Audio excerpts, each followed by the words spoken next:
মুমূর্ষ ব্যক্তিকে কালিমার তালকিন দিলে মুমূর্ষ ব্যক্তির লাভ।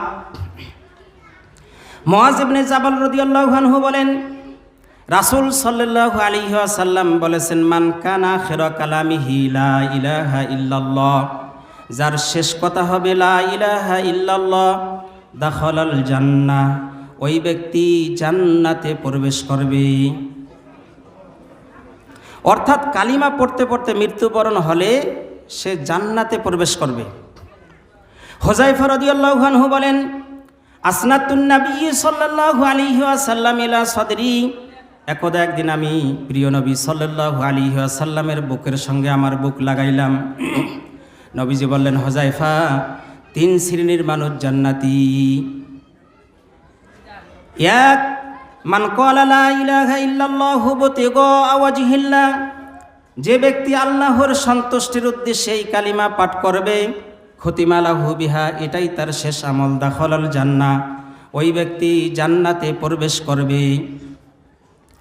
2, ওমান সামা ইয়াওমা ইবতিগা ওয়াজহিল্লাহ, যে ব্যক্তি আল্লাহর সন্তুষ্টির উদ্দেশ্যে রোজা রাখবে, খতিমা লাহু বিহা, এটাই তার শেষ আমল, দাখালাল জান্নাহ, ওই ব্যক্তি জান্নাতে প্রবেশ করবে।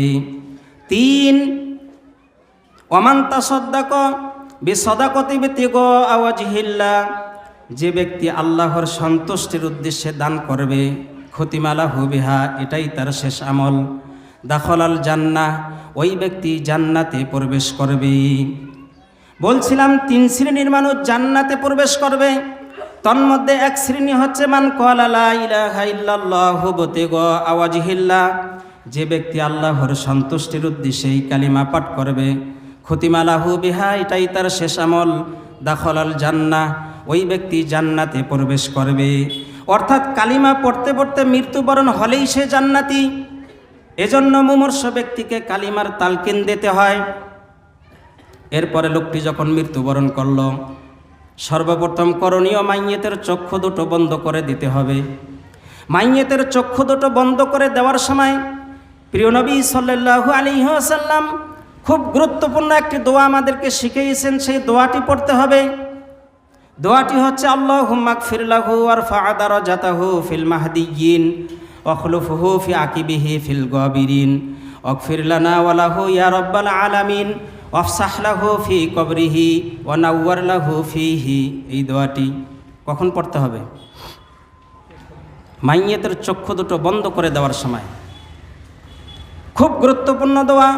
আল্লাহুম্মা গফির লাহু, হে আল্লাহ তাকে আপনি মাফ করুন, ওয়ারফা দারাজাতাহু ফিল মাহদিয়্যিন, তাকে হেদায়েত প্রাপ্তদের অন্তর্ভুক্ত করে মর্যাদা বৃদ্ধি করুন, ওয়াখলুফহু ফি আকিবিহি ফিল গাবিরিন, তার পরিবারে প্রতিনিধিত্ব করুন, ওয়াগফির লানা ওয়া লাহু, আমাকে মাফ করুন তাকে মাফ করুন, ইয়া রাব্বাল আলামিন, হে বিশ্বজগতের প্রতিপালক, আফসাহ লাহু ফি কবরিহি ওয়া নাওয়ার লাহু ফিহি, তার কবর আপনি প্রশস্ত করুন, তার কবর আপনি আলোকিত করুন।